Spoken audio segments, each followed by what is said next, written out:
आओ तुम्हें मैं हजरत उमर की कहानी सुनाऊं। हजरत उमर जिनको तख्त हुकूमत पे बैठते थे और उनका तख्त को सोने जबरजद का नहीं था, मस्जिद नबवी की चटाई थी, और सारा दिन वहां बैठ के लोगों की बातें सुनते।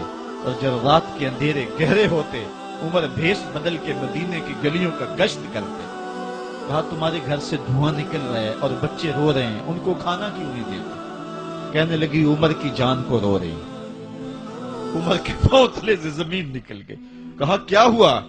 कहा 3 दिन से हमारे यहाँ खाने के लिए कुछ नहीं है।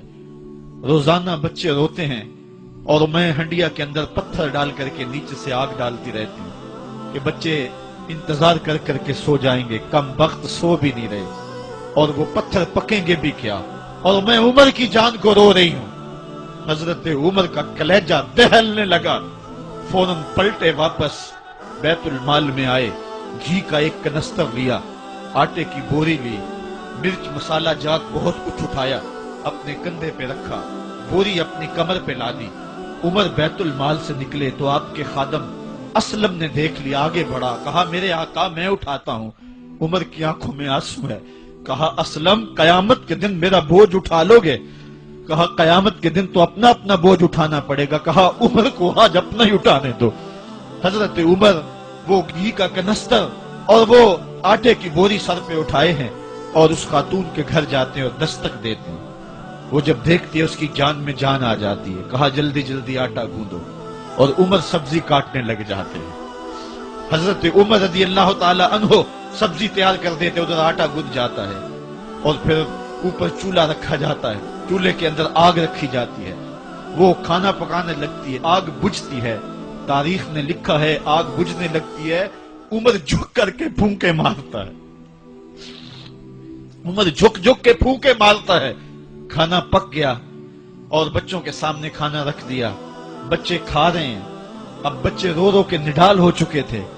हजरत उमर अपने हाथों को और अपने घुटनों को और अपने पांव को जमीन पे लगा के, जिस तरह बकरी का बच्चा चलता है, वेड़े के अंदर कभी इधर चलते हैं कभी इधर चलते हैं, ताकि बच्चे मुझे देख के खुश हों और दिल में कहते उमर जितना रुलाया है अब इतना हंसाना भी पड़ेगा। तो कभी उमर अमीरुल मोमिनीन, ये मैं किसी आज के जो है वो लोगों के वोटों पे मुंतखब होने वाले हुक्मरान की कहानी नहीं सुना रहा, मैं उस उमर की कहानी सुना रहा हूं जो 23 लाख मुरब्बा मील का हुक्मरान है, आधी दुनिया का बादशाह है। हजरत उमर जो है जिस तरह बकरी का बच्चा चलता है, इस तरह अपने हाथ और अपने घुटने जमीन पे टेक करके जो है वो इस तरह चलते हैं। बच्चे उमर को देख के मुस्कुराते हैं। जब बच्चे मुस्कुराने लगे तो हजरत उमर ने उस खातून से कहा बुढ़िया उमर को माफ कर दे। उसने कहा तू इतनी हमदर्दी क्यों करता है? कहा उमर बेचारा बड़ा फंसा हुआ है, फिक्र है उसको यरमूक को फुस्तात तो हुलवान की, जब फतह है मिस्र तो तैयारी है ईरान की, आते जाते वफद से मुलाकात भी करता होगा, आते जाते वफद से मुलाकात भी करता होगा और शब को मालूम हालात भी करता होगा। कांटों में उलझी हुई बेचारे की जान है, नींद उसको भी आती है, आखिर वो इंसान है। मेरी बहन उमर को माफ कर दे। उसने कहा नाना उमर की बात मेरे सामने न कर, कयामत का दिन होगा, उमर का गिरेबान होगा और मेरा हाथ होगा। जब उसने ये बात कही तो उमर बर्दाश्त न कर सके, बच्चों की तरह बिलक बिलक के रोने लगे। कहा वो बदनसीब उमर तेरे सामने है, आज ही कहला जो कहना है, कयामत के दिन मुझे माफ रखना। उसने कहा तू उमर है? कहा बदनसीब उमर तेरे सामने खड़ा हूं। मेरे उमर कहते हैं अगर दजला के किनारे एक बकरी का बच्चा भी प्यासा मर गया, उसका हिसाब भी उमर से लिया जाएगा। अल्लाह अकबर। मैं इस हजरत उमर की कहानी सुनाने लगा था। हजरत उमर निकले यरूशलेम में, एक ऊंट है एक गुलाम है, कभी वो सवार होता है कभी आप बारी मुकर्रर की है। जब करीब पहुंचे यरूशलेम के तो उमर की बारी नकेल पकड़ने और गुलाम की बारी ऊपर सवार होने की आ गई। गुलाम ने कहा आका मैं मर्जी से अपनी बारी छोड़ता हूं, आप आ जाएं, दुश्मनों के मफतूहा इलाके में आ रहे, ताजा ताजा इलाका फतह हुआ है, इस्लाम की शान शौकत जाहिर हो। उमर ने कहा इस्लाम की शान शौकत ऐसे जाहिर नहीं होती, अपनी बारी पे तुम बैठोगे, अपनी बारी पे मैं बैठूंगा। लोग मुंतजिर खड़े हैं, دور سے جب دیکھا کہا اس کی ہیبت سے کانپتے تھے ہم، یہ تو کوئی حبشی لگتا ہے، رنگ کالا ہے، ہونٹ موٹے ہیں، اس سے تو زیادہ حسین اس کا غلام ہے جو آگے آگے چل رہا ہے۔ حضرت ابو عبیدہ نے کہا دھوکہ کھا رہے ہو، ہمارا آقا وہ نہیں ہے جو اونٹنی کے اوپر سوار ہے، ہمارا آقا وہ ہے جو لگام تھامے آگے آگے چل رہا ہے۔ حضرت عمر رضی اللہ تعالیٰ عنہ کو آگے بڑھ کے جابیہ کے مقام پہ حضرت ابو عبیدہ بن جراح نے استقبال کیا۔ تو حضرت عمر آگے بڑھے اور انہوں نے آگے بڑھ کر کے حضرت ابو عبیدہ کے دونوں کندھوں پہ ہاتھ رکھا، اور سنو حضرت عمر نے کیا کہا، کہا لا الہ الا اللہ انا کنا اذل قوم فاعزنا اللہ بالاسلام۔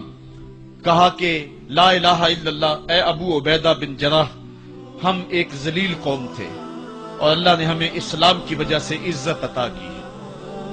اور میں تمہیں ایک تاریخ ساز بات کہنے لگا ہوں، اور وہ یہ ہے کہ جب تک ہم اس عزت والے اسلام کے دامن کو تھامے رہیں گے ہماری عزت قائم رہے گی، اور جب اسلام کے علاوہ کسی اور جگہ سے عزت ڈھونڈیں گے تو رسوا کر کے رکھ دیے جائیں گے۔ یہ ہے وہ خلاصہ جو حضرت عمر نے امتوں کے عروج و زوال کا بیان کیا ہے۔ اس امت کو جو خیرات ملی ہے تخت و تاج کی، وہ پینٹاگون سے نہیں ملی، وہ واشنگٹن سے نہیں ملی، وہ وائٹ ہاؤس سے نہیں ملی، وہ محمد عربی کے جوڑوں کا صدقہ ملی ہے۔ اس لیے جب ہم نے اسلام سے انحراف کیا، پاکستان حاصل کیا گیا تھا۔ پاکستان کا مطلب کیا؟ لا الہ الا اللہ۔ ہم نے اس نعرے کو چھوڑ دیا ہوا ہے، ہم نے انحراف کر دیا ہے۔ آج ہماری نظریں مغرب کی طرف لگی ہیں کہ تخت و تاج اس سے نصیب ہوتے ہیں، اور دنیا کے اوپر ہم رسوا ہو کے رہ گئے۔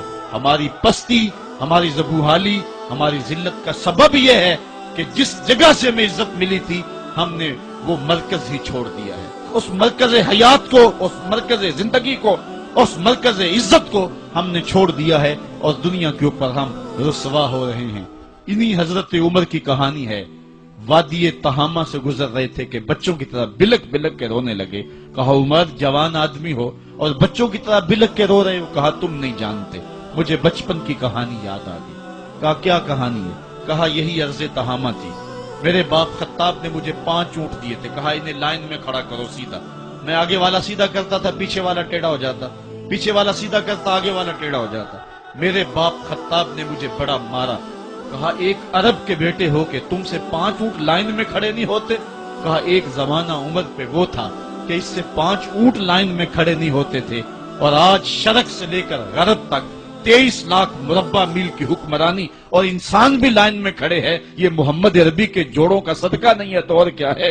عمر سے تو 5 اونٹ لائن میں کھڑے نہیں ہوتے تھے۔ تو یہ عزتیں، یہ تخت و تاج، یہ حکومتیں ہمیں حضور کی دہلیز سے ملی۔ جب ہم نے اس دہلیز کو چھوڑ دیا تو دنیا کے اوپر رسوا ہو گئے اور ذلیل کر کے رکھ دیے گئے۔